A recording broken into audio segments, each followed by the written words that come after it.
Welcome to Your Inheritance, your rights, your obligations, your responsibilities, with your host, Peter Bochnewich. In each episode, you'll learn insights from experts. If you're being sued over an estate or if you feel you're not getting your share, Peter's firm can help you. You can find this show at www.betrustlaw.com and on YouTube, Facebook, Apple Podcasts, Spotify, Google Podcasts, and more. Now here's the host of Your Inheritance, Peter Bochnewich.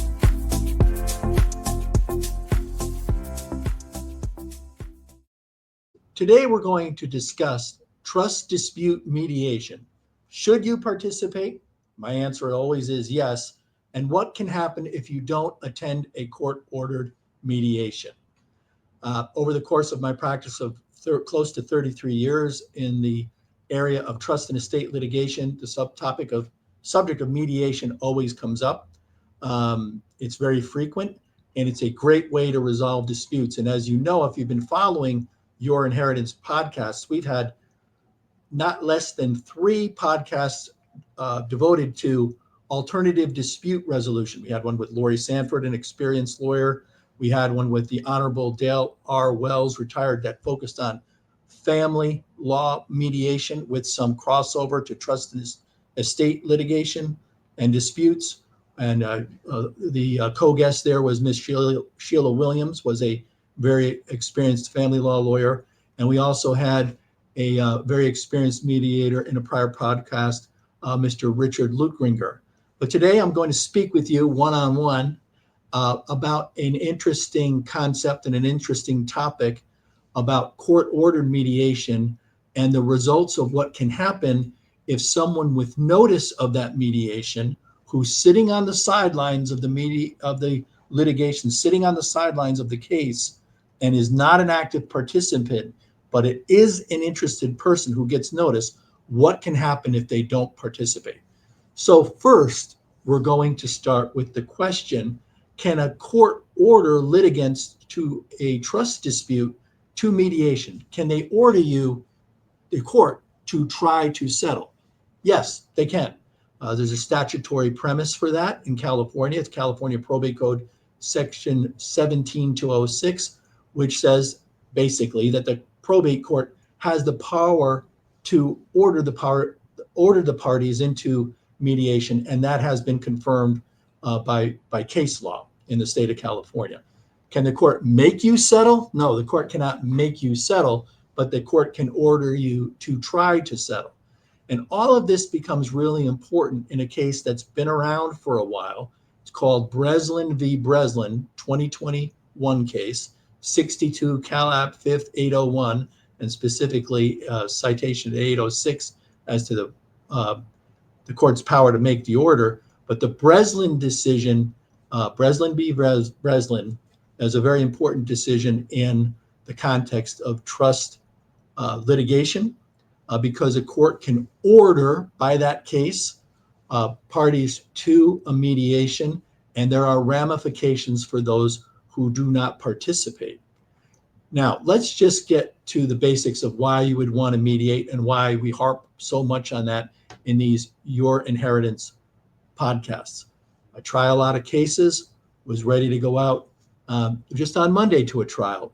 Fortunately, the petitioners against my clients, 5 people that I was representing, decided to dismiss the case, so we don't have to do that. But we were getting ready to go. Trial can be expensive. It's time consuming. You do not know what's going to happen necessarily in the course of a trial, what the judge's final ruling is going to be. Sometimes you could give good predictions. I like to think we can here at Bochnewich Law Offices, but it's all in the hands of the person who is sitting in probate court making the decision, the honorable man or woman who is the judge.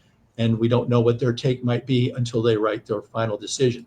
Mediation is different. Mediation, you decide, even after an adversarial proceeding, through a mediator, that you want to achieve a concrete result, that you know what you're getting, the other side knows what they're getting. You might not like all of it. You might feel that you're giving up too much. The other side might feel that they're giving up too much, but you are coming to an agreement that is certain, and you know the outcome, and you can require the court to in a well-written settlement agreement to enforce that agreement amongst the parties on a go-forward basis, and that could lead to a beneficial distribution of the trust assets in a way that you might not get if you go all the way to trial. Typically what happens at trials, one side's going to be happy, the other side's not going to be very happy. Through mediation, you could hopefully get both sides to the compromise reasonably happy or accepting of the mediated result. So there's a lot of benefits to mediation. Generally, in all circumstances, parties are going to agree to mediation through their counsel. Courts are always going to ask when a case is ripe for a mediated proceeding. I appear in probate courts all over Southern California. There isn't one that I can think of where the judge is not going to ask that question at some time. Cost may be a consideration in litigation. You can cut a lot of costs and a lot of legal fees out by achieving a mediated result. In cases where the values of the estates aren't in the tens of millions or whatnot, and you have more modest estates, but it's still important money to families to consider and divide, there are programs in the counties to make the cost of mediation more acceptable and more cost effective. In Riverside County, California, we have the Riverside County Bar Association, in cooperation with the courts in Riverside County, sponsors and administers a program through its dispute resolution services function, by which the first 3 hours of a mediation, if you go with that program, is free. There's no charge. The bar has come together to offer these mediators to help the courts get through cases, and there's no charge up to 3 hours. Now, after that, it's 50-50 for the parties at a reduced rate. Right now, I think it's about $300 an hour, which in attorney rates in California is pretty low. I would suggest that's probably pretty low across the country, and so that's only splitting the $300 an hour fee. That might change, but that's basically what it is in Riverside County. Does it mean you're going to resolve the case? No, but you have a good shot at doing it in a cost-effective way. And there are programs like that in many counties throughout California. So it's an option, and make no mistake about it. The volunteers who come forward for that program to volunteer their first 3 hours of time at no charge are good lawyers. I know a lot of them.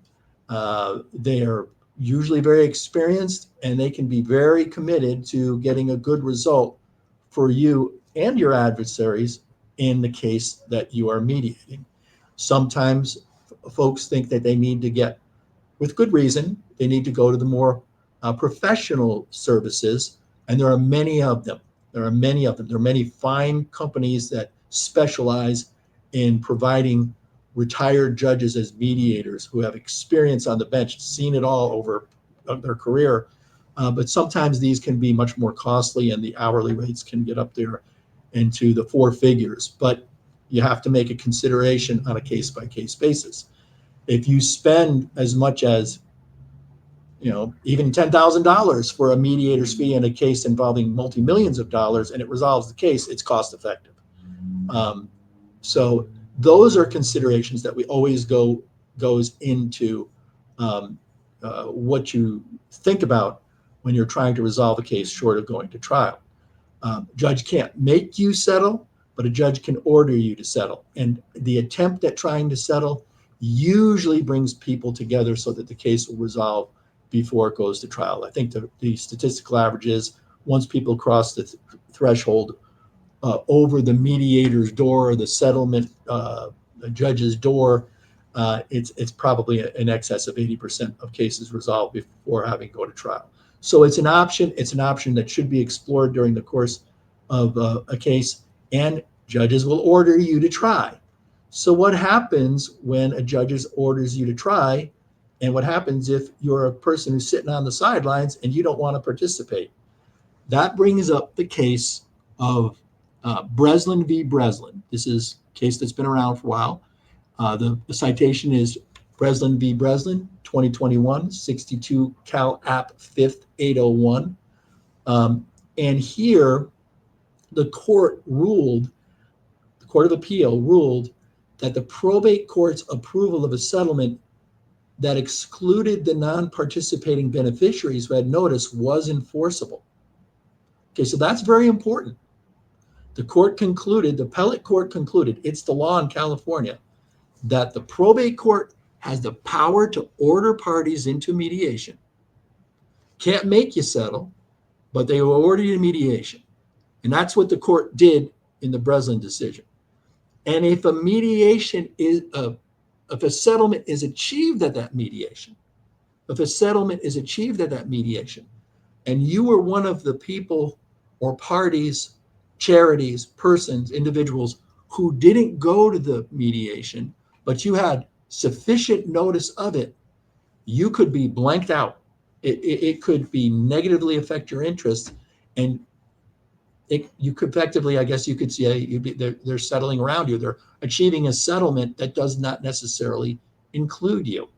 So that's very important, because that wasn't the case before Breslin so much. It certainly is the case now.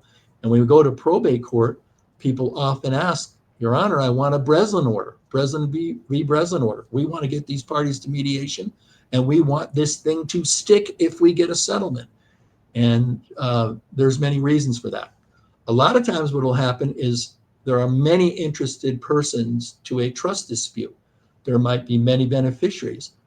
Once a petition is filed to challenge the conduct of a fiduciary, or to challenge who gets what under a trust, or who are the proper beneficiaries, or whether or not a particular amendment is valid or not, there's a whole bunch of people that may be getting notice of those proceedings, but there may only be a few people, or even two sides, that are actually battling it out as the primary litigants.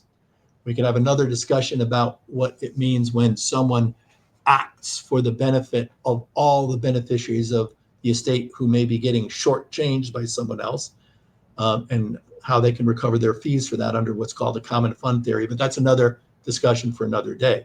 What I'm talking about now is, what are the effects of getting that court order by a judge that there will be a mediation, and the appropriate notice goes out to all the interested persons, including sideliners who are sitting on just waiting to see if what's going to happen.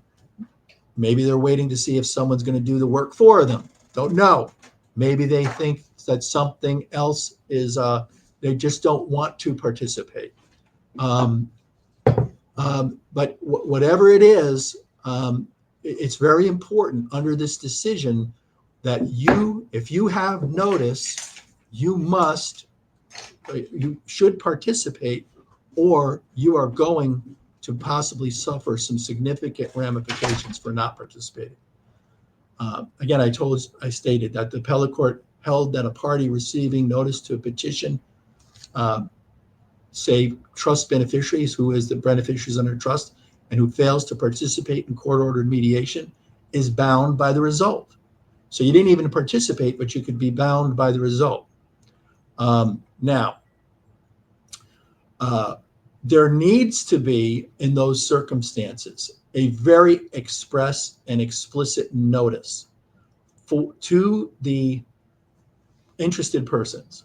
All the persons who are maybe the heirs at law of the trust estate, the beneficiaries of the trust, the contingent beneficiaries of the trust, whoever it is determined by the court was entitled to notice, they must get notice of the mediation.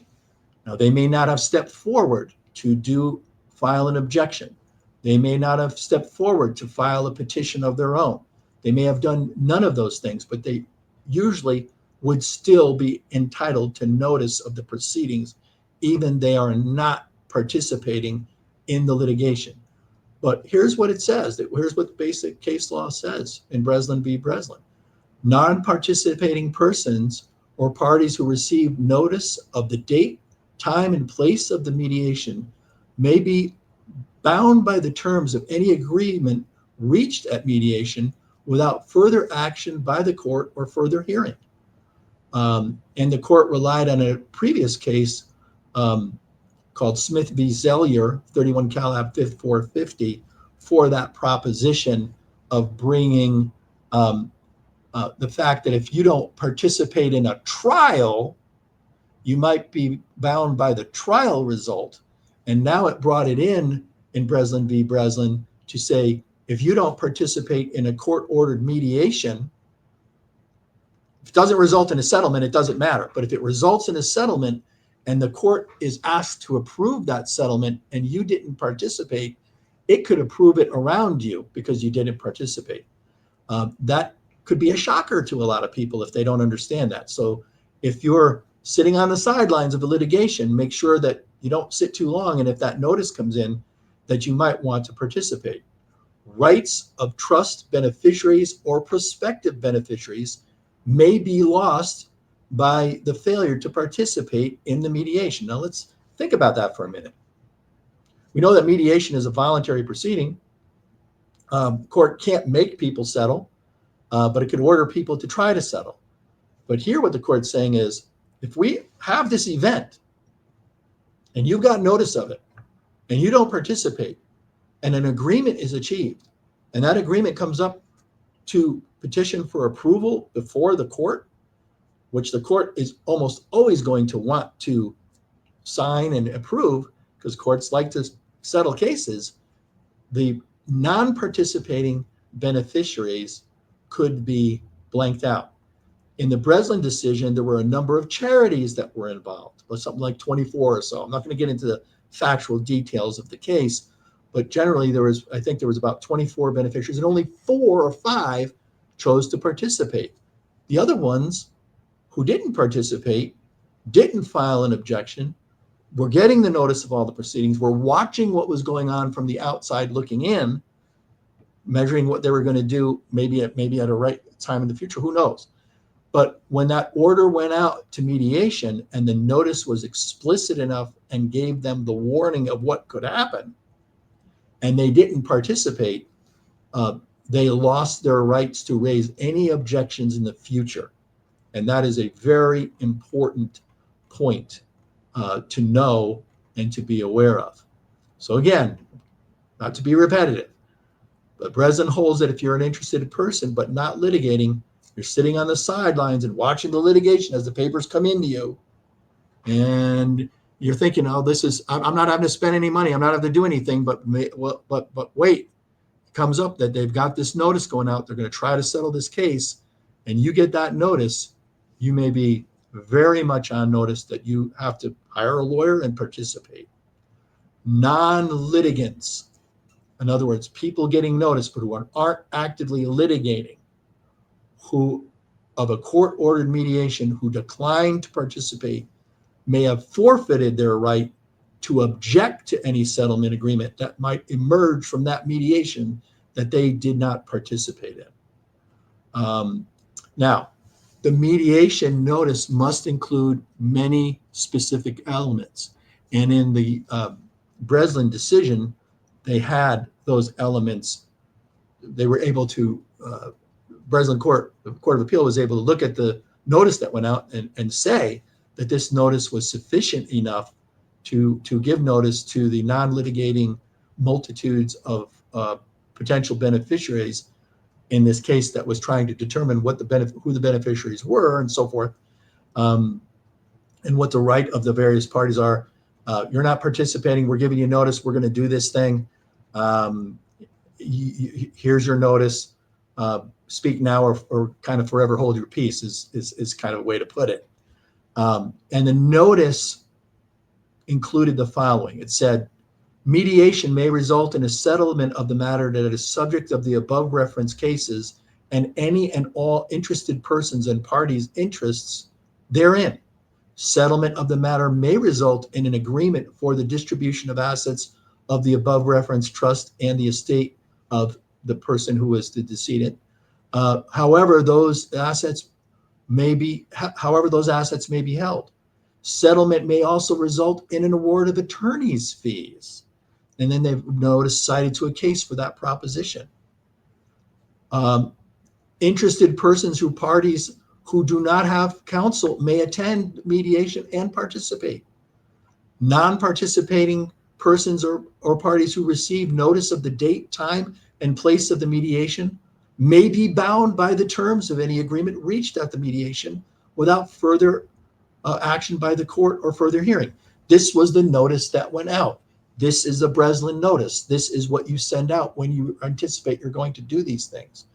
When you have primary people fighting over a case, but a lot of other people who are on the sidelines, and you want to bring the case to conclusion by a mediated results. Those are some of the elements of that were in the notice. The notice goes on.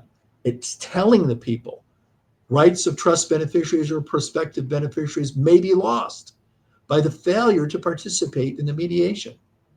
Further, it goes on. All represented parties or his or her, their counsel, and all unrepresented parties that intend to participate in the mediation are requested to advise the undersigned or requested to advise someone of, whether they want to be present or not. So what does that mean? If you got two people fighting over the trust estate, rowing the laboring oar, a lot of people are one side or the other, but they're not participating, and there's a couple dozen beneficiaries involved. Some people participate, some people don't. The people who don't participate and who get the notice can lose substantive rights. That's what it means. If that's happening and you are in a case where that's going on, or you get a notice like that, you may want to contact a lawyer right away to see how you can participate.